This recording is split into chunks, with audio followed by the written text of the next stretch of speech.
وعلى أهل بيت الطيبين الطاهرين ولعنة الله على أعدائهم إلى قيام يوم الدين. Shahr Ramadan is a month that while we are purifying ourselves and becoming closer to God, I believe it is a good chance to understand more, to be able to remove the barriers of the intellect and to dive deep into the meanings of the Holy Quran.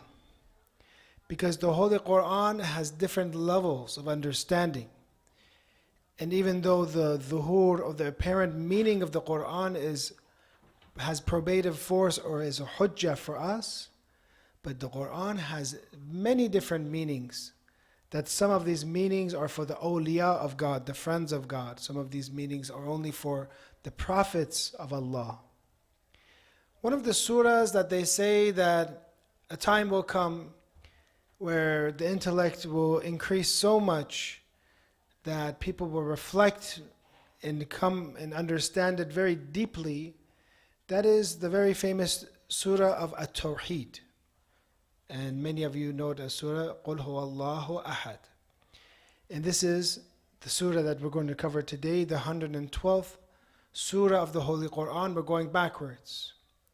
This surah is known to, in some of the traditions, to equal to 1/3 of recitation of the Holy Quran.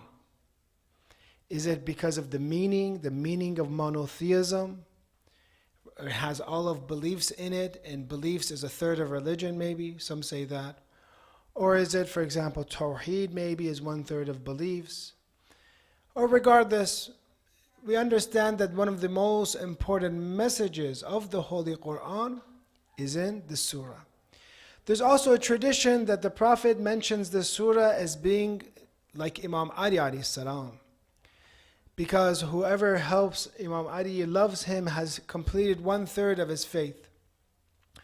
Whoever, for example, speaks about Imam Ali and shows the love of the Imam with his tongue, has completed 2/3, another third. And whoever, for example, helps Imam Ali alayhi salam with his limbs, with his body, then he has fulfilled all of Iman. So therefore, in the same way that Tawheed is 1/3 and you recite it, it is compared to the love of Imam Ali alayhi salam. Many times I like to recite this, and we have traditions to make sure you recite this in your salat, Surah Al-Tawheed. At least in one day, for example, do not leave this surah out of your salat. Make sure you recite it. Many times, if you want to recite the whole Quran, you recite it 3 times, and you do the entire Quran by reciting Surah Al-Tawheed 3 times. It's interesting, even some of the ta'qibat that we have, that ta'qibat are things after salat. One of them, for example, is Surah Al-Tawheed. Again, to recite Surah Al-Tawheed. Or to, when someone wants to sleep, for example, recite Surah Al-Ikhlas, for example. There's a lot of meaning behind this very short surah. And some have called this surah like the ID and the identification. If God were to have an identification card, how to introduce God, you would introduce him this way. Because the tradition has that the Jews came, or the Christians came, and they explained, asked the Prophet, explain to us who your God is. Who is Allah? Who is your Lord? They want to ask what it is. So the Prophet waited in this tradition, and then this surah descended, and this is how Rasulullah defined Allah. And I think for you, as individuals that are in the West, and you want to introduce God in Islam to others, recite to them Surah Al-Tawheed and go over the meaning. It's very short. Say, this is our God. So we start again. The first verse is Bismillah ar-Rahman ar-Rahim. Remember we asked what is Rahman, what is Rahim, for example. We said that the government of Allah is based upon mercy. His governance is based upon mercy. It's Rahman ar-Rahim, meaning that he is beneficent. He is all merciful. He is specially merciful. The ba, we said before, is a little complicated. What does the ba mean here? In Arabic, ba has different meanings. Does it mean ista'anat, for example, seeking help? Like abtada'u, Bismillah ar-Rahman ar-Rahim. I start this with the help of Allah, with the name of Allah. Is this, for example, is this one of the meanings? Or sababiyat, for example, to cause. But regardless, one of the in meanings that they have is ista'anat, meaning I start with the help of the name of Allah. Now we have the first surah, which is, and there's many different depths of the ba of Bismillah ar-Rahman ar-Rahim, the tradition from Imam Ali that I could spend, for example, one night, or for example, multiple amount of time with just explaining the ba of Bismillah ar-Rahman ar-Rahim. Now we get into the first. So that's some of the sha'n and nuzul of why this verse came down. Some say this verse was revealed in Mecca. Some say that it has been revealed in Mecca, while we see that, yes, both Al-Mizan and also Tafsir Namuna, one of the two tafsirs that I'm looking over, both of them say this is a Meccan verse. So therefore some of the verses were descended in Mecca, some of them in Medina. Where do you think a lot of the legislation, the rules of legislation came? In Medina. So whenever you see surahs that have rules and laws, usually that's in the city of Medina. That is the last, for example, 10 years, 11 years of the Prophet's life. The first 13 years, now there might have been some ahkam, some rulings. The Prophet did salat, the Prophet was infallible, but the majority of rulings came afterwards. That maybe the Islam that was maturing at a young age was just the religion for them, just to believe in monotheism, just to believe in one God. And they didn't have much, for example, codes or legislation at that time, because just that shift from polytheism to Tawheed was such a major step that Allah slowly, tadrijan, brings the rules. And a lot of them happen in Medina. A lot of them happen after Hijrah. So there's a debate, when did Salat come for the people? When was alcohol prohibited, for example? These legislation, a lot of this came in the end, either at the end of Mecca, for example, even though the Prophet, Imam Ali, Lady Khadija, or others, they would like to, they would pray, perform the Salat. But when was it wajib? Later on. So the first Islam is an Islam that is about ideology and belief, not about practice. The beginning, maybe 10, 13 years of Islam. And that is also what I encourage when you see reverts. Alhamdulillah, this masjid, we've been having many reverts come and they are here. I always tell them when you start out, to just tell them about the beliefs of Islam. Don't go and give them all the 1,000, 2,000 books of Islamic law, of the Risala, of the Marja Taqleed, of the jurist, and say this is Islam. I actually had a friend. He did this. He didn't know. He said, my friends are interested in Islam. I said, what book did you give to him? He said, I gave him the Tawzih al-Masail. I said, you're interested in Islam? Read this book, Tawzih al-Masail. It has a big picture of Ayatollah in it. Just read this. I told him, brother, this is rulings. Yes, rulings is wajib for us. But this is not how you should introduce, 2,000, 3,000 laws. Because many times those that are new to Islam, they feel a little bit intimidated or overwhelmed even with all these rules and regulations that you have been learning as a child. Your father, your mother, your school has slowly been teaching you. Now one day you're going to start all these rules and regulations. They're going to be confused or say, this is too much for me. So make sure you introduce it to them. Actually, some rulings I saw. One of the brothers we had, he did tabligh in South America. And he came to Ayatollah Shobairi Zanjani and said, this is a problem we have in the community. This is the ruling, what is the ruling of this? And he said that this, is wajib. This is, for example, this thing that happens, this would become batil. But he says that you do not need to tell this ruling to the people, though. He says you do not have to share this ruling with them. If they cannot, in a way it's going to harm them, they're not ready for it, you don't have to. This, one of the Maraj was saying this, even though irshad al-jahil is wajib, to explain something to someone that does not know is wajib. But in some cases where it's going to harm that person, they're not ready for it, do not do it. Do not do it. Give them the most important things, which is usually beliefs, after that, salat, prayer. So we start with the surah, we start with in the name of Allah, we mentioned that, and then قُلْ هُوَ اللَّهُ أَحَدٌ, which is the first. قُلْ means what in Arabic? Say. I'm asking maybe those who are not, قُل, because it's singular. To who is it saying? Say to who? Who should say? Rasulullah, very good. قُل, Prophet, say. Tell them. Tell the Christians here. Tell the Jews. This is the God of Islam. Huwa, some of the Mufassirin say maybe itself, it's a pronoun meaning he. Some say it's dhamir al-sha'n, like in al-mizan. It's a pronoun that is used, for example, for reference to the present situation or a story.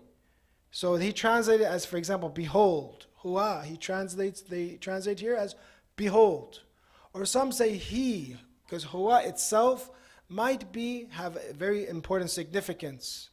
So whether huwa itself has significance, or that it is a dhamir al-sha'n, meaning that it is used as a reference of present situation, there's difference of opinion here. Huwa. Allah, He is Allah. Huwa Allah means He is Allah. Allah is the name of all the sifat of God put together. Rahman, Raziq, Khaliq. All of these things, beautiful names of Allah. If you put all of them, it is the compilation of all of these names. So it doesn't say Huwa al-Khaliq, for example. Huwa, for example, Ar-Rab. It says He is Allah, meaning all of those things that you know of Him, all those attributes of Allah, those beautiful names, this is Allah, this is Him. Ahad now. قُلْ هُوَ اللَّهُ أَحَدٌ. He, Allah, is Ahad. The Quran doesn't say Wahid. Say Allah is one. Ahad is unique. There's a difference between Ahad and Wahid, even though they come from the same root.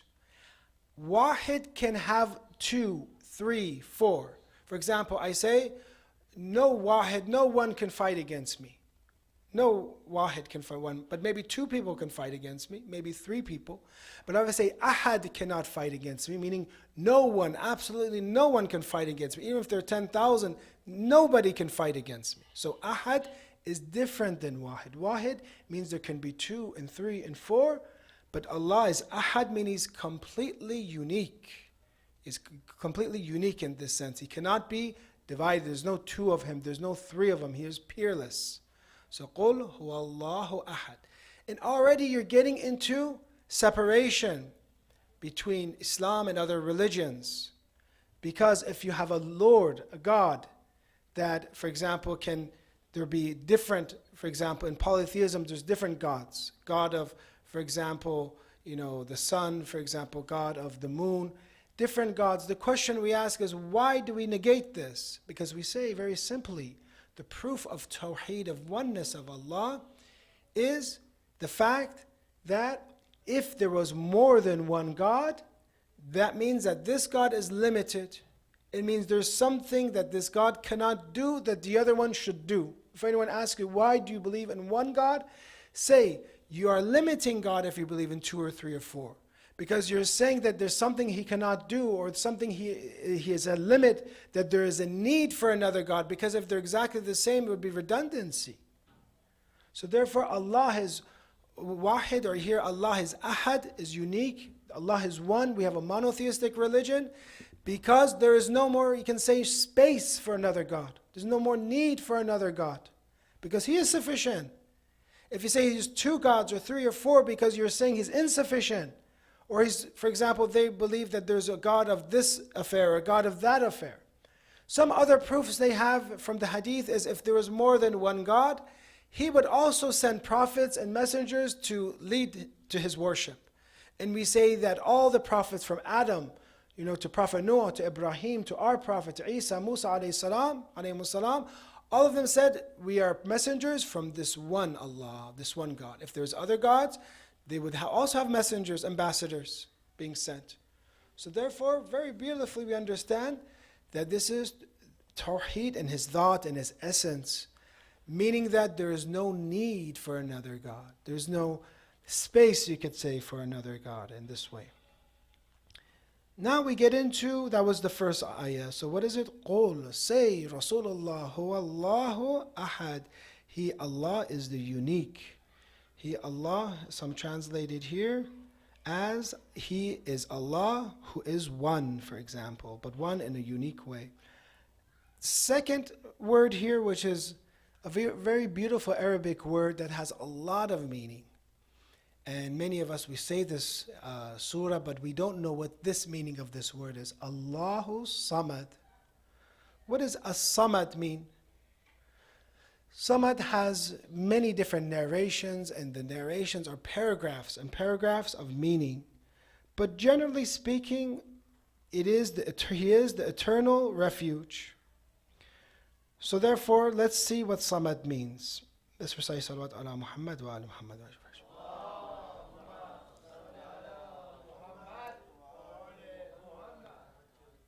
So either the meaning, what Samad can mean, the one whom all creation turns to for need. Samad, the one who all creation turns in need. Why? Because we are faqir. And He is Hamid, Ghani, Hamid. He is the one that is has not a little bit of insufficiency. He has complete sufficiency. He is Ghani. He is the one that has no need. When you look at our own lives, you see that how much need do you have in Shahr Ramadan for food? At the end, your brain stops working. When it gets close to Maghrib time, your brain stops working sometimes. How much need do you have for water? Right now, I want you to practice. Maybe 10 seconds, don't breathe. What happens? 10 seconds even. Something you start getting agitated, maybe 30 seconds, that becomes more difficult. How much I need oxygen? Just 30 seconds, 1 minute, 2 minutes, a few minutes, and then oxygen will not go to my body. I can get brain damage, for example. I see that everything about me is need, is faqr. And I see everything around in the world as if it's calling, I'm in need, I need something. So it's very interesting that we think we are the best in the most powerful of races or powerful of species, but we are in the most need than anyone else. I want you to take a little trip right now. It's stormy and it's snowing in the mountains.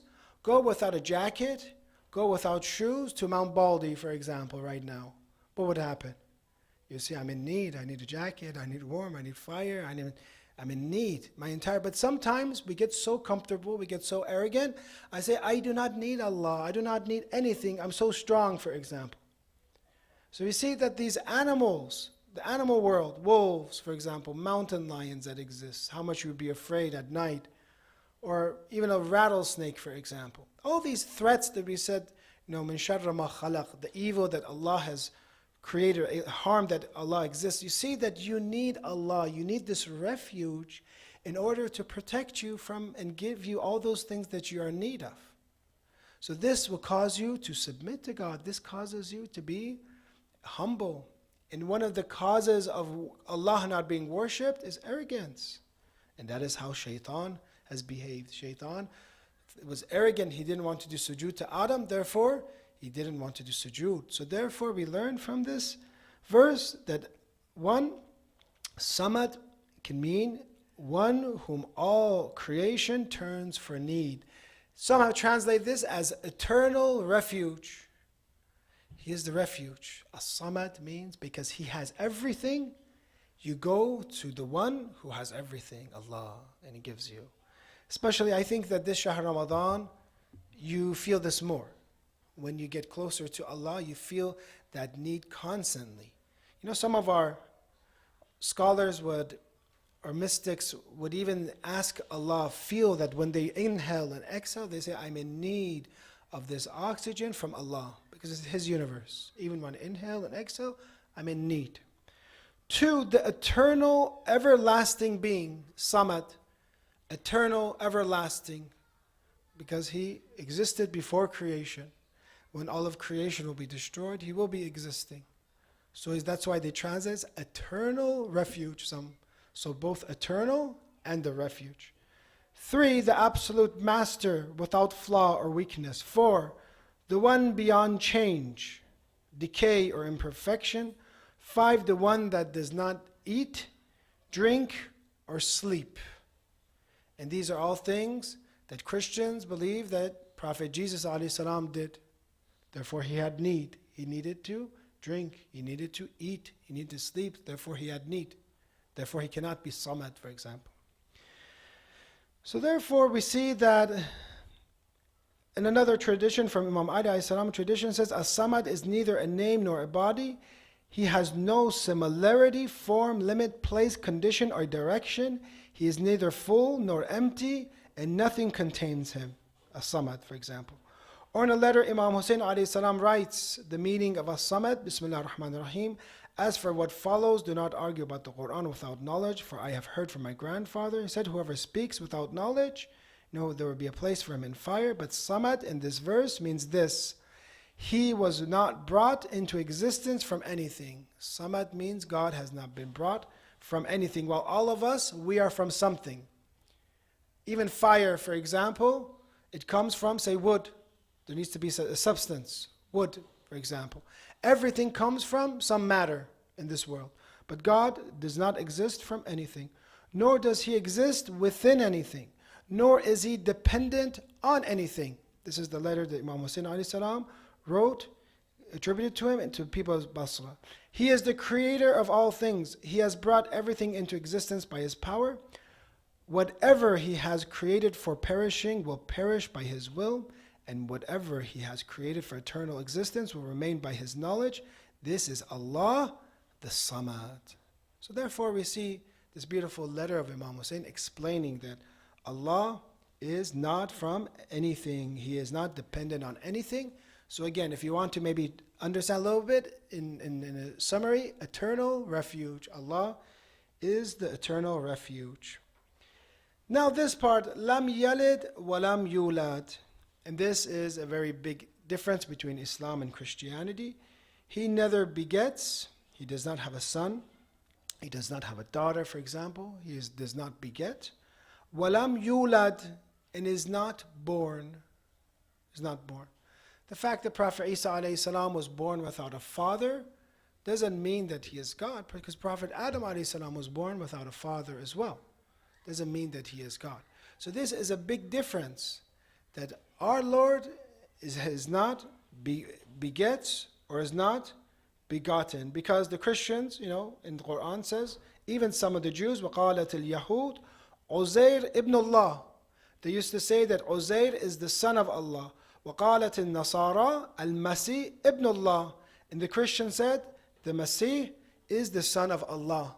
So this is exactly going against that belief that God does not have a son, God cannot be born, and God cannot have children. Now, does this, Yalid and Yulad, could this also mean, for example, that he does not come from any substance? To be born, for example, to come from another substance, or that no other substance can come from him because his essence is different than everything else. This is something to think about. But in general, we see that Allah is not this birth, it does not have birth, for example. Then we get into this last part, وَلَمْ يَكُنْ لَهُ كُفُوًا أَحَدٌ. Kuf means equal in status or rank. Nobody has the rank of Allah. وَلَمْ يَكُنْ لَهُ كُفُوًا أَحَدٌ. So it rejects Yalid and Yulad, and it rejects Kuf. Nobody, Ahad, no one is equal to Allah. Very beautiful. That when you look at existence, because existence is mumkin, is possible, the existence as contingency, it is no way compared to Allah, who there is no contingency or need whatsoever. His absolute existence, for example. So therefore you see that how Quran beautifully says, لَيْسَ كَمِثْلِهِ شَيْءٍ. Nothing is like Allah. Nothing is like Allah. We might both exist, for example, and our existence is dependent on Allah. That is maybe the only thing we share. We exist, Allah exists, right? But He gives us existence. But nothing is like Allah, absolutely. And this is a very strong statement, and I think for those who think about it, because anyone will say that a God who is limited to time, a God who is limited to space, cannot be God. And that is why you see some, like Christian philosophers in Christian countries, like Bertrand Russell, would then ask, like, who created God? For us, that is a false statement, false question, because some questions are false. He's saying, who created God? If you're saying everything needs a creator, everything needs a cause, and we see that God is the uncaused cause, he does not need a creator, then questions like this are irrelevant, are false, because you're assuming that God is like others. We say, وَلَمْ يَكُنْ لَهُ كُفُوًا أَحَدٌ. No one is like him, because he does not have any need. If you say, who created God, you're putting in that statement, somewhere in there, that God is in need. You're assuming he's in need. You're assuming, therefore, he needs to have an illah, a cause, to give him life. But when he is needless and ghani, there's no need. There's no illah, no cause needed to cause him to exist. So therefore, in the Muslim world, who created God is absolutely a false question and statement. But in the Christian world, where they see a God that is eating and sleeping, a God that, is worshiping, and we ask the question, who is he worshiping? If he worshiped, and Prophet Isa did, he worshipped so much, who is he worshiping? Does God worship himself? How does the Trinity make sense in this aspect? So therefore, for us, this is a very silly question, who created God, because we say, by definition, God is uncreated, by definition. Because, or else he wouldn't be God. Once you say, you assume that who created him, you're saying that's not God. So therefore, our God, you can never ask this question, who created him? Because you say, is he created? He's not created. We're saying he's ghani. He does not have any need. وَلَمْ يَكُنْ لَهُ كُفُوًا أَحَدٌ. No one is like him, because you're used to, everything you see in your life is a contingent existence, is mumkin al-wujud. You're used to seeing everything in need. It's hard for us to fathom with our mind, with our eyes, to believe in a God that does not have any need. Because everything we saw is mumkin. You're used to it.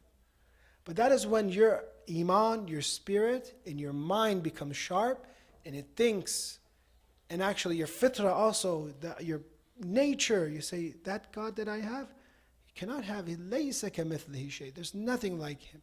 He is ghani. He has no need whatsoever. And if he has need, he is not my God anymore. I want to find a God that is more powerful than this God. I need to find a God that does not have any need, because he is my refuge. What kind of refuge do I have? Is he himself is in need of something else? So therefore, the philosophical, the theological mind will say Allah is wajibul wujud, meaning he is necessary existence. His existence does not have any need of time, place, or anything absolutely. He is not compared to anyone. And if you look at the first sermon in Nahj al-Balagha, you see that Imam Ali, when he says that the kamal of, for example, Tawheed is nafyu sifatu an, the perfection of the oneness of God, Tawheed, is taking attributes away from him. Some ask this question, wait a minute, God has attributes, he has asma, he has names. Why does Imam Ali alayhi salam in Nahj al-Balagha mean take away the attributes from him? Here Ayatollah Makaram says, when you take away the attributes of Allah, means you're taking the attributes of creation away from him. You're taking the attributes that we have. And that has always been the problem of man, because they couldn't understand. They would bring down God to a humanistic and animalistic form, a form that needs body, a form that needs to be able to walk, because they couldn't understand a being that is timeless, placeless. So therefore, wajibul wujud means, necessary existence means that God does not have any need whatsoever. So therefore, he is وَلَمْ يَكُنْ لَهُ كُفُوًا أَحَدٌ. And there is no one equal to him. From this, we understand that when we talk about Tawheed, and I'll end with this, a mu'min, and this is, again, if you want to understand who Allah is, we'll review a little bit.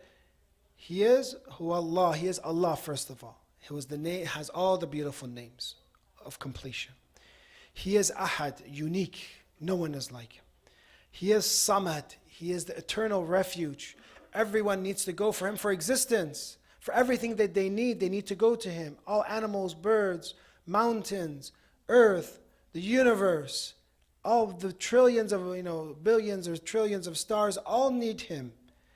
He is not beget and is not born and does not have any equivalent. This is the identification of Allah very shortly and very beautifully. And if we recite this, how short and beautiful it is. And today everyone is looking for things that are short and to the point. And the Surah Tawheed is very short and to the point and has lots of meaning that we could continue to talk about this for a lengthy amount of time. But now I want to talk a little bit about this concept of Tawheed, oneness of God. And we'll end inshallah. Oneness of God, Tawheed, has different levels. 6 levels we'll mention tonight. One is Tawheed, oneness in creation, that God is the sole creator. Throughout history, even the mushrikeen and polytheists, they believed this level of Tawheed. Usually they saw that Allah or God created the universe. Even the likes of the Pharaoh or who pretended to be a Rabb and Lord, they wouldn't pretend to be the creator because nobody can create life and death, right? Tawheed, as far as we know. Tawheed then in lordship and rububiyyah. Rububiyyah means that Allah sustains and manages creation. Means an engaged God. And if in the US, there's statistics too, surveys. Do Americans believe in an engaged God or a disengaged God? There's a decline in Americans who are believing in an engaged God because this is one level of Tawheed. As religion and spirituality decrease, believing more in an engaged God also decreases because they think that God forbid, is irrelevant. God is not controlling everything. We are controlling everything. Yes, He created us. I believe in a creator, God the creator. But I do not believe that everything right now is being controlled by Him, that He is the Rabb of everything. And that is, as Muslims, we believe in one step of Tawheed. The second is lordship, or else it will be shirk and polytheism. Even if I have free will, and today's discussion with the reverts was about free will and predeterminism. Even when I say I have free will, that free will that today, I said the example, I said someone who has, for example, Parkinson's, his hand shakes, he cannot make it stop, for example, that means that it is involuntary. But someone who shakes their hands on purpose, they have free will. It shows you we have free will. Even when my hand shakes on purpose, it is because God has allowed that to happen. God has allowed me to have free will. So He is also, it does not exclude Him from the realm of controlling everything. He is controlling everything, but He has given me free will to do and allowing me to do what I need to do to be tested in this world. So therefore we see that God is Tawheed, has Tawheed and lordship. The third Tawheed is Tawheed and legislation, a tashri'. That many times we listen to our boss. We want to listen to the lawgivers and the lawmakers. We want to listen to the authorities that control the laws. But we do not want to listen to the being who has Tawheed and legislation, which is Allah. Al-Rububiyyat fi tashri', meaning Allah is the one who can tell me what to do. Nobody else can tell me what to do unless they have authority. Nobody else can rule over people unless He has authority. That's why we understand this very beautifully, that the Imams, their ruling is from Tawheed. And if you leave the Imam at any other type of political rule that is not under the Imam, is the government of the Taghut.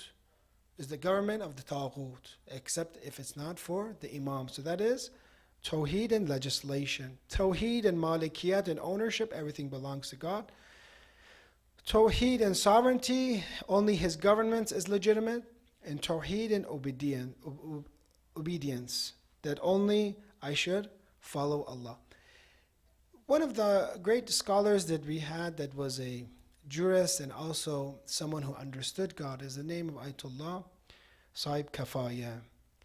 And they say that once, he maybe lived around 100, 150 years ago, he once was in Najaf, and at that time in Najaf was a time of poverty and a time where necessarily everyone was not getting enough to eat, getting enough to sustain themselves. And a merchant comes, for example, with another scholar, a Sayyid scholar. He comes to give his khums. In Islam, we give 1/5 of our income as khums, as a tax. He came to give this, and khums gets spent. Quran mentions, who it gets divided to, but today the scholars divide it into Sahmul Imam, Sahmul Sadat. The Sahm that the Imam of the age has, and the scholars have permission, and the Sahm of the Sadat, who goes to the poor Sayyids. So he gives this large amount of money at a time where the Hawza was poor. And the merchant leaves. That person who brought the merchant, he wanted something because he's the one that brought him to pay his khums. Maybe he needs something himself. And he asks, to write down, how much do you need? He says, I have, for example, 2 sons. They want to get married. They want to start a life. They need to have, the bare minimum. They need this much money. They writes a number. And Marhum Sahib Kafaya looks at this and says, he gets upset and says, no, this is not enough. He wrote a small amount. He comes and he gives all of that money to this person, the Sayyid who came with the merchant. He gives all of it to him. So there's no more money, for example, and he leaves. The students began to question, and they were afraid to question their teacher and mujtahid and marja. They say, wait a minute, we're students here. They're thinking we're poor. What's going on? And they got happy. Some money came in, and you gave it all to that one person, and he took it all. And finally they told Sahib Kafaya, listen, why did you do this? We are in need. We're your students. We're in need. They finally mentioned this. We're in need, teacher. And usually it's not polite, to talk about this. So usually you don't talk about your poverty and need. You speak with Allah. He said, even us, forget about us. They said, teacher, yourself. You're living in a very poor way. Why didn't you take it for yourself? Forget about us, yourself. There they say Sahib Kafaya began to cry. He began to cry with his students, and they're saying, no, sorry, we upset you. What happened? He says, I'm not crying for this. I'm crying that you did not understand the most basic thing in Islam, which is al-Tawheed. You do not understand the first ma'rifat that's needed, which is the oneness of God. That God, when you say Allah is wahid, or Allah is sufficient, lam yakun lahu kufuwan ahad, or He is as-samad, He is the eternal refuge. For example, everything goes back to God. When you understand that God has not given you this, you're questioning His Tawheed. You have not believed in Tawheed yet. Because you are upset that I gave this to him. Well, all of this rizq is in Allah's hands. And he began to cry that my students that were advanced students at that time, after spending so much time, they have not gotten to know God. And he was upset with them that why are you questioning what I did? Allah will give you your sustenance. Allah will provide for you. And he says, for myself, I came, for example, from a far away, and I became, Allah took care of me, provided for me, you're saying. I'm a mujtahid, for example. I'm a marja right now. And Allah has so far provided for me. Why do you think that Allah will not provide for me? And he gave this lesson of Tawheed to his advanced students, that yet you did not learn the first thing in Islam, which is the oneness of God and how to be a mawahid. Brothers and sisters, one who's a mawahid truly relies on God and trusts Him. It knows He doesn't mean that you don't stop working or you don't stop trying, but it means that whatever happens at the end, you are content with it, and you know that it is from Him. You know that God is engaged. And when you question something like that, it means that you believe in a disengaged God, that God is more engaged than we know. May Allah, inshallah, make us of the muwahideen. Inshallah, may Allah, this Thursday night, bless the souls of our departed. Give shafa to all of those who are in need of prayers. Give them cure, inshallah. Help all of those who are oppressed, inshallah. And give us a complete fast, complete prayer, and complete ma'rifah of Allah. Allow Surah Tawheed to be implemented in our lives. Allow us to be, inshallah, of the muwahideen, of the monotheists, true monotheists. and expedite the return of the Imam of the age with a salawat ala Muhammad wa ali Muhammad.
صلوا على محمد وآل محمد.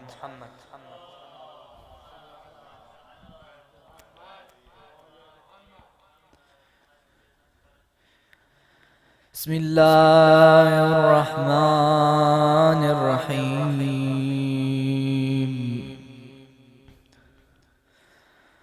اللهم رب شهر رمضان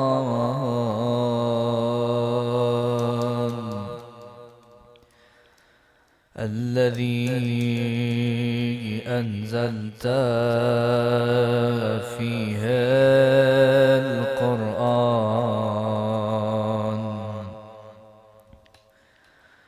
وافترضت على عبادك فيه الصيام.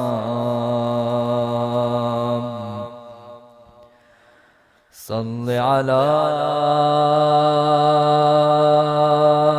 محمد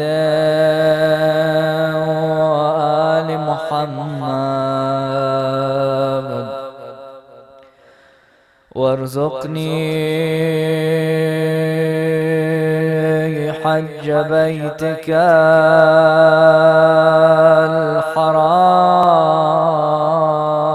الحرام في عامي هذا وفي كل عام واغفر لي تلك الذنوب العظام فإنه لا يغفرها غيرك يا رحمن يا علام يا رحمن يا رحمن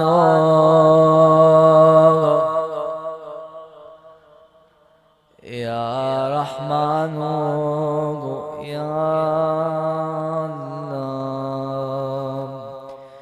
بسم الله الرحمن الرحيم.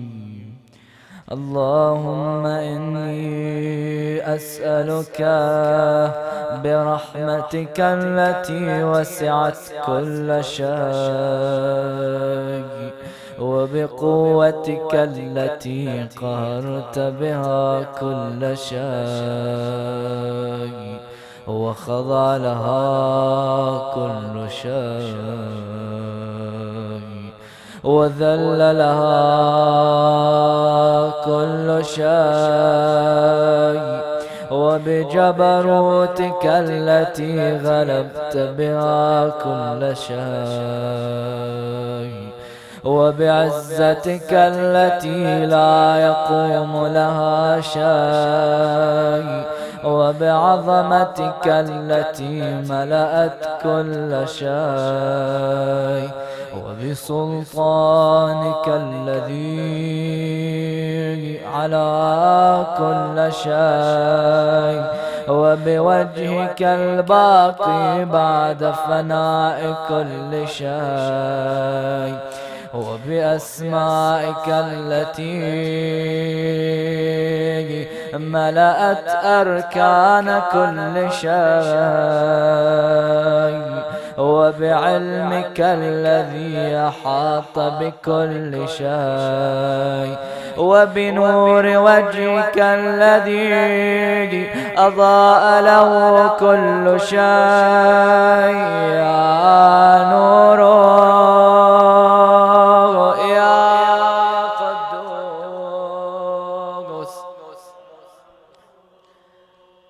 يا قدوس يا نور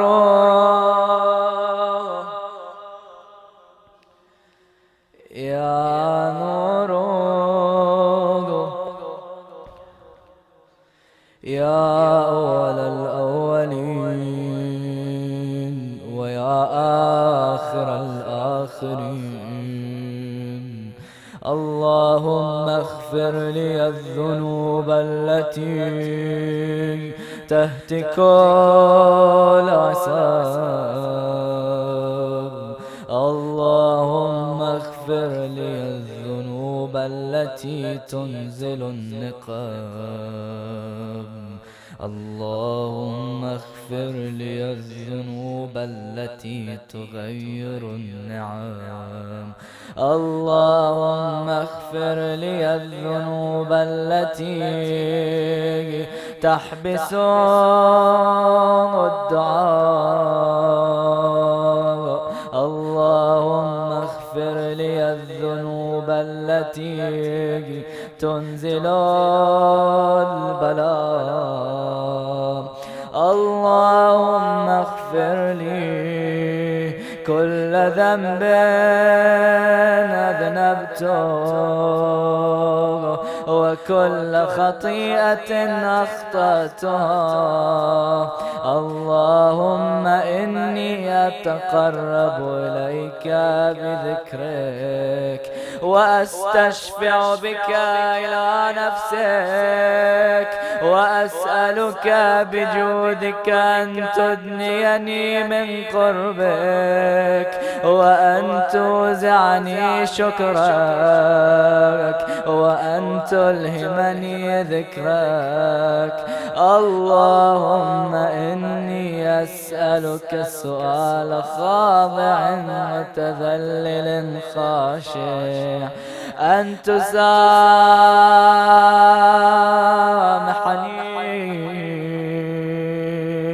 وترحمني وتجعلني بقسمك راضيا قانعا وفي جميع الأحوال متواضعا اللهم وأسألك سؤال من اشتدت فاقته وأنزل بك عند الشدائد حاجته وعظم فيما عندك رغبته اللهم عظم سلطانك وعلى مكانك وخفي مكرك وظهر أمرك وغلب قهرك وجرت قدرتك ولا يمكن الفرار من حكومتك اللهم لا أجد لذنوبي غافرا ولا لقبائحي ساترا ولا لشيء من عملي القبيح بالحسن مبدلا غيرك لا إله إلا أنت سبحانك وبحمدك ظلمت نفسي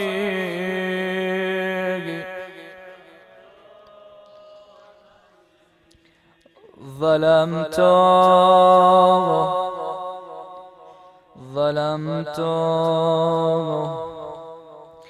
ظلمت نفسي وتجرأت بجهلي وسكنت إلى قديم ذكرك لي ومنك علي اللهم مولاي كم من قبيح سترته وكم من فادح من البلاء أقلته وكم من عثار وقيته وكم من مكروه دفعته وكم من ثناء جميل لست أهلا له نشرته اللهم أعظم بلائي وأفرت بي سوء حالي وقصرت بي أعمالي وقعدت بي أغلالي وحبسني عن نفعي بعد آمالي وخدعتني الدنيا بغرورها ونفسي بجنايتها ومطاليا سيدي فأسألك بعزتك ألا يحجب عنك دعائي سوء عملي وفعالي ولا تفضحني بخفي ما اطلعت علي من سري ولا تعاجلني بالعقوبة على ما عملته في خلواتي من سوء فعلي وإساءتي ودوام تفريطي وجهالتي وكثرة شهواتي وغفلتي وكن اللهم بعزتك لي في الأحوال كلها رؤوفا وعلي في جميع الأمور عطوفا إلهي وربي من لي غيرك أسأله كشف ضري والنظر في أمري إلهي ومولاي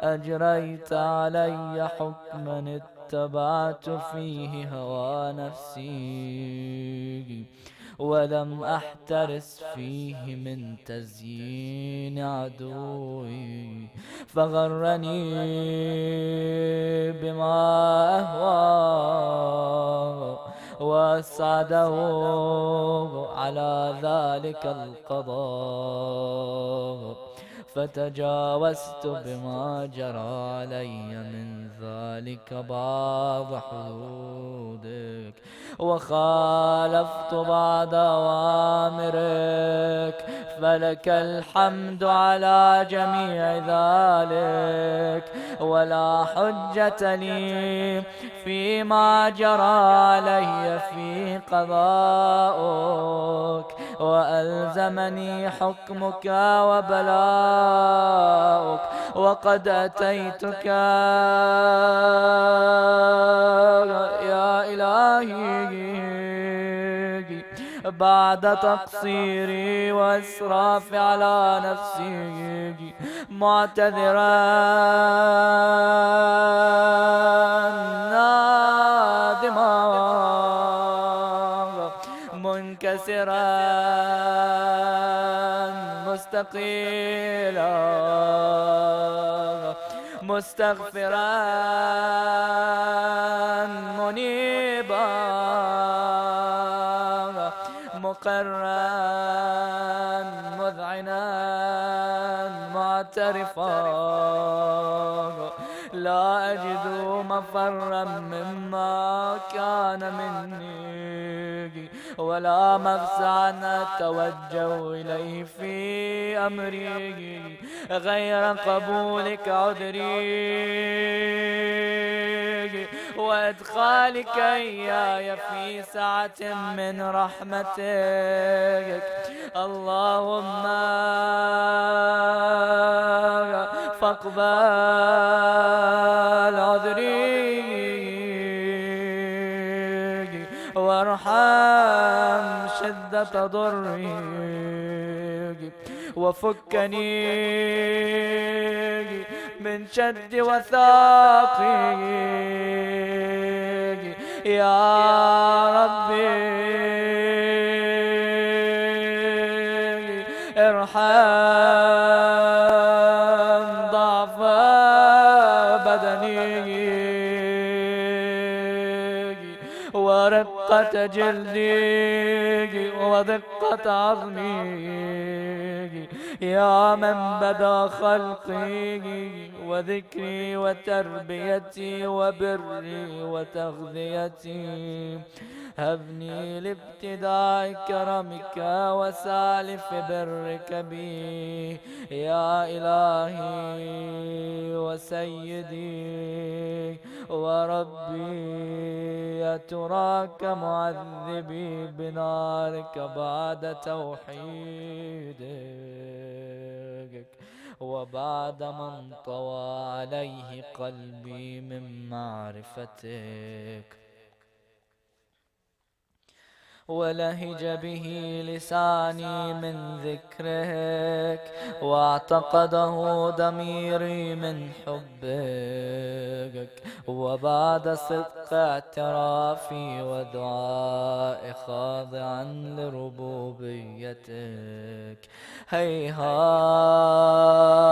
أنت أكرم من أن تضيع من ربيته أو تبعد من أدنيته أو تشرد من آويته أو تسلم إلى البلاء من كفيته ورحمته.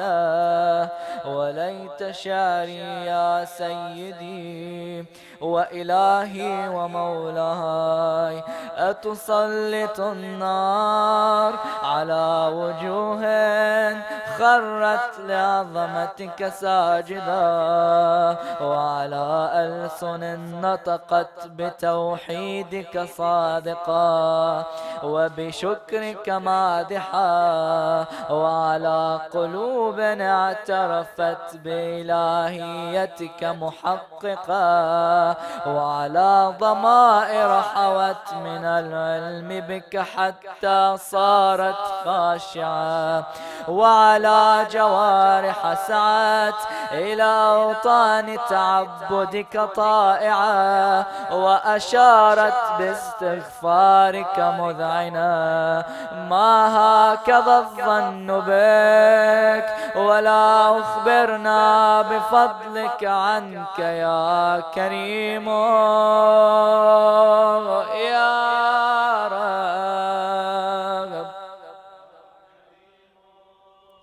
يا رب يا كريم يا كريم يا كريم.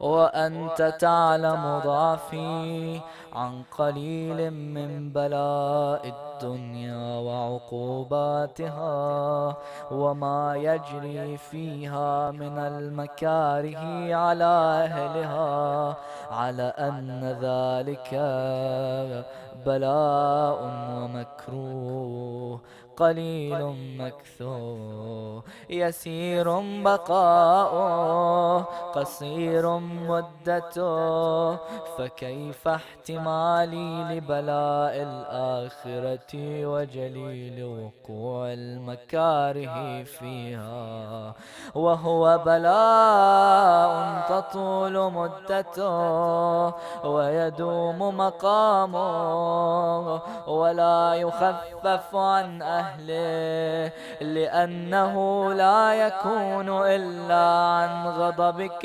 وانتقامك وسخطك، وهذا ما لا تقوم له السماوات والأرض يا سيدي، فكيف بي وأنا عبدك الضعيف الذليل الحقير المسكين المستكين، يا إلهي وربي وسيدي ومولاي، لأي الأمور إليك أشكو ولما منها أضج وأبكي، لأليم العذاب وشدته أم لطول البلاء ومدته، فلئن صيرتني للعقوبات مع أعدائك وجمعت بيني وبين أهل بلائك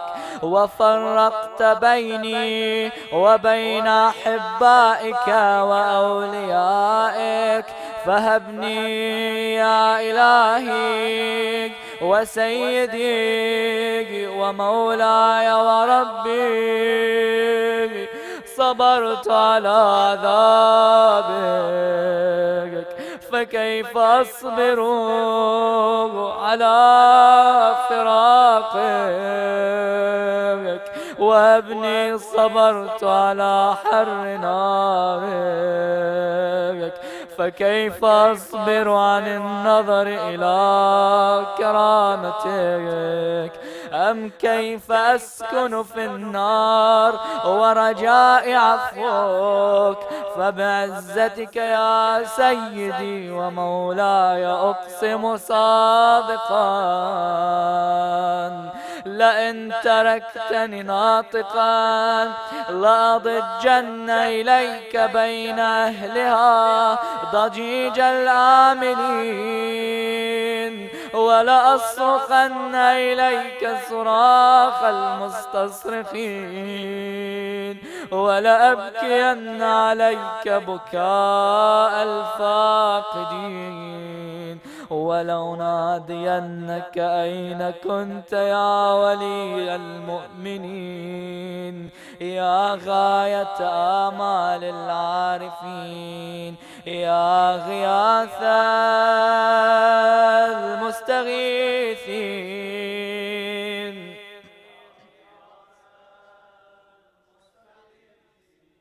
يا غياث يا غياث يا غياث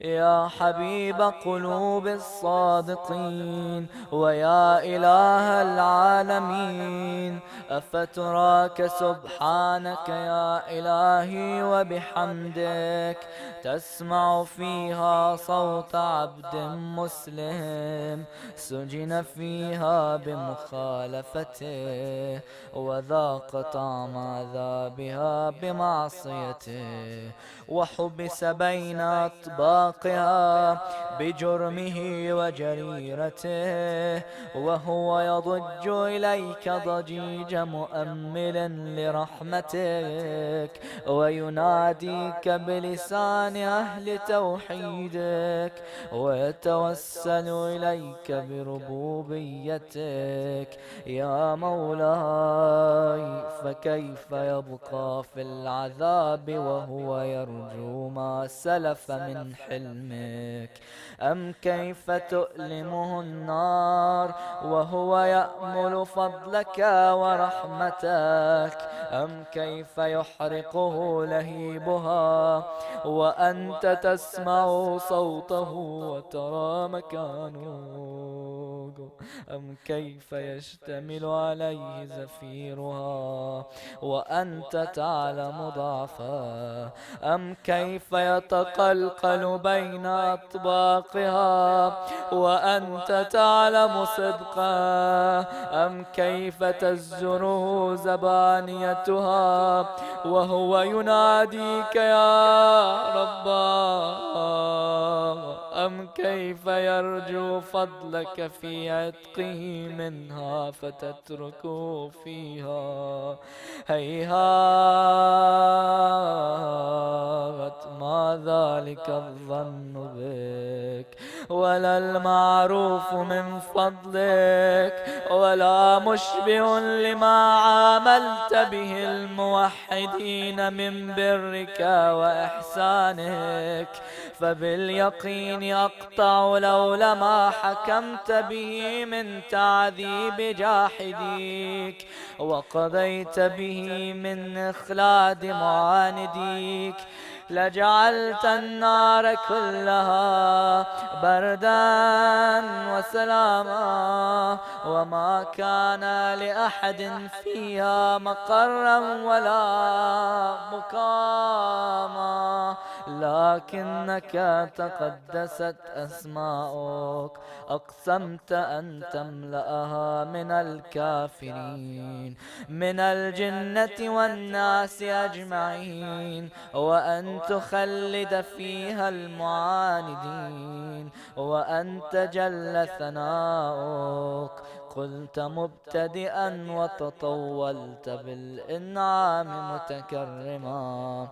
أفمن كان مؤمنا كمن كان فاسقا لا يستوون. إلهي وسيدي فأسألك بالقدرة التي قدرتها وبالقضية التي حتمتها وحكمتها وغلبت من عليه أجريتها أن تهب لي في هذه الليلة وفي هذه الساعة كل جرم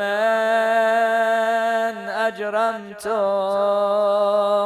وكل ذنب أذنبته وكل قبيح وكل جهل كتمته أو أعلنته أخفيته أو أظهرته وكل سيئة أمرت بإثباتها الكرام الكاتبين الذين وكلتهم بحفظ ما يكون مني وجعلتهم شهودا علي مع جوارحي وكنت أنت الرقيب علي من ورائهم والشاهد لما خفي عنهم وبرحمتك أخفيته وبفضلك سترته وأن توفر حظي من كل خير تنزله أو إحسان فضلته أو بر نشرته أو رزق بسطته أو ذنب تغفره أو خطأ تستره يا ربي يا ربي يا رب يا ربي يا رب يا ربي يا رب يا ربي يا إلهي وسيدي ومولاي ومالك رقي، يا من بيده ناصيتي، يا عليما بضري ومسكنتي، يا خبيرا بفقري وفاقتي، يا ربي يا ربي يا رب،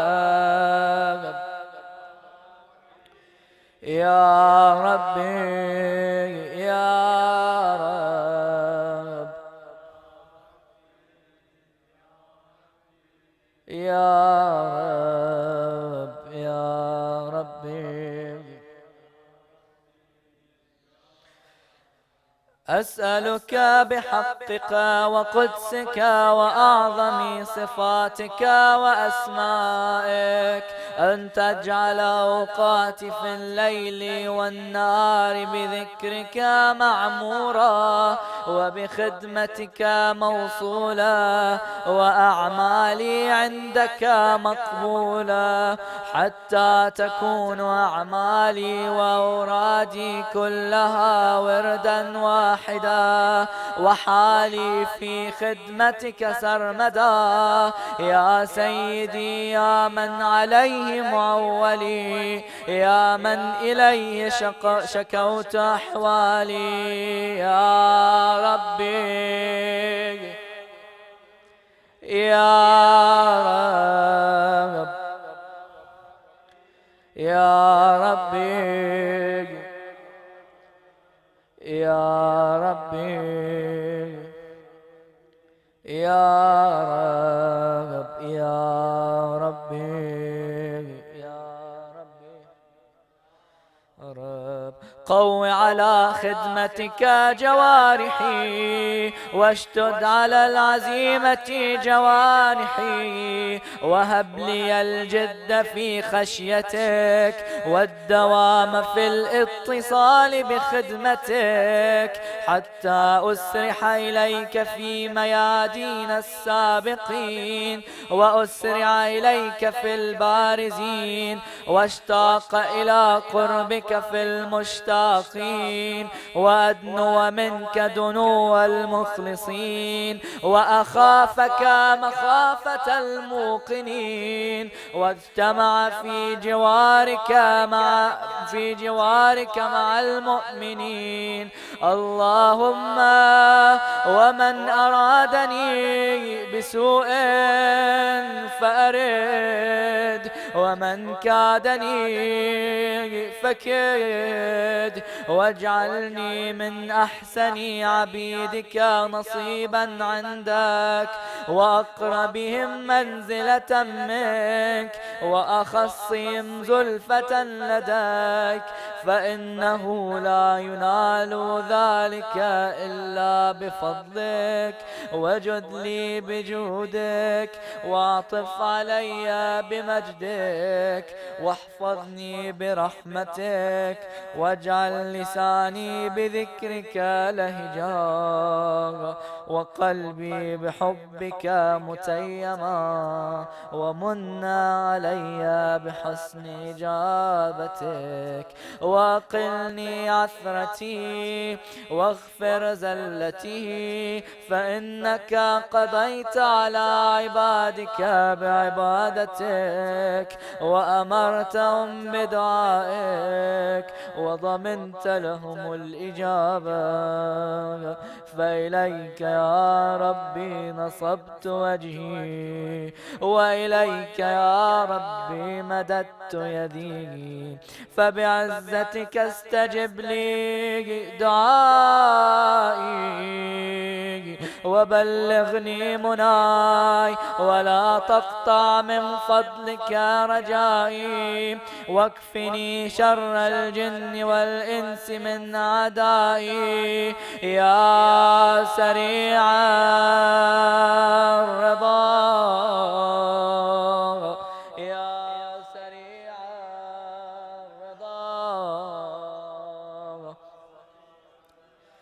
الرضا، يا سريع